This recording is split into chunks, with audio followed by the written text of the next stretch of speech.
Hello everyone, Sky0 here back with another video. Today's video, as you could probably see by the title, we will be reading, yes of course, The Wild Robot by Peter Brown. I made this video about a year ago and I seen the comments that you wanted this, so here it is.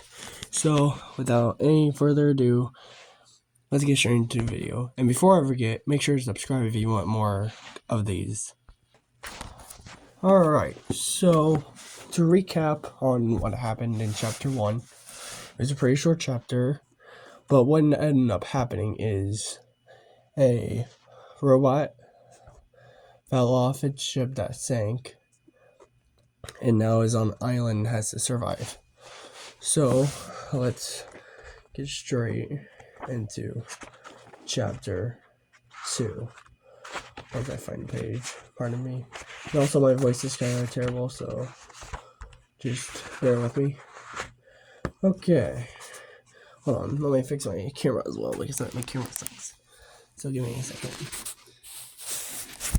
You're gonna be in the black a bit, but you should bear with me. I need to get the perfect camera holder. Kind of limited, so bear with me. Alright. Oh, sorry about that. Alright, so let's get started. Chapter 2, The Otters. The island's northern shore had become something of a robot gravesite. Scattered across the rocks were the broken bodies of 4 dead robots. They sparkled in the early morning light, and their sparkles caught the attention of some very curious creatures. A gang of sea otters was romping through the shallows when one of them noticed the sparkling objects. The otters all froze. They raised their noses to the wind, but they smelled only to the sea, so they cautiously crept over the rocks to take a closer look.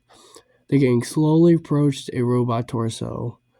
The biggest otter stuck out his paw. His paw swatted the heavy thing and quickly jumped back, but nothing happened.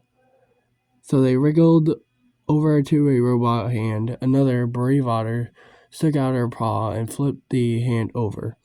It made a lovely clinking sound of the rocks, and the otters squeaked with delight. They spread out and played with robot arms and legs and feet.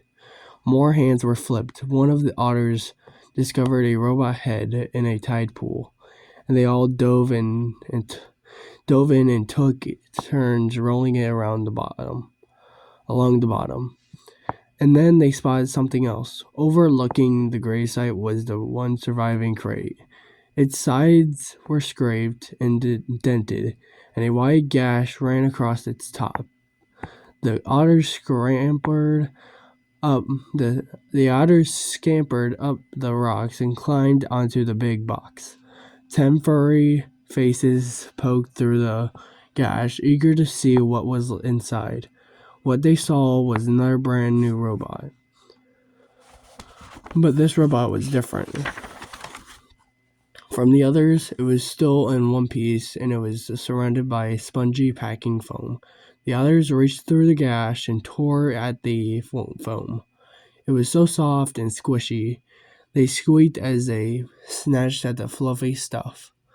Shreds of it floated away on the sea breeze, and in all the excitement, one of their paws accidentally slapped an important little button on the back of the robot's head. Click. It took a while for the others to realize that something was happening inside the crate, but a moment later they heard it, a low whirring sound. Everyone stopped and stared, and then the robot opened her eyes. Okay, I know that was a small chapter, but the chapters, I hope, probably, because this is my first time reading this book ever, will get bigger and the videos will be longer. But I hope you have enjoyed this second chapter. If you haven't read the first chapter, go to my channel and go over the first one, and then come back to this one and listen to this. So yeah, that's chapter 2 of The Wild Robot, and I will see you guys whenever I feel like posting chapter 3. And stay 6'7".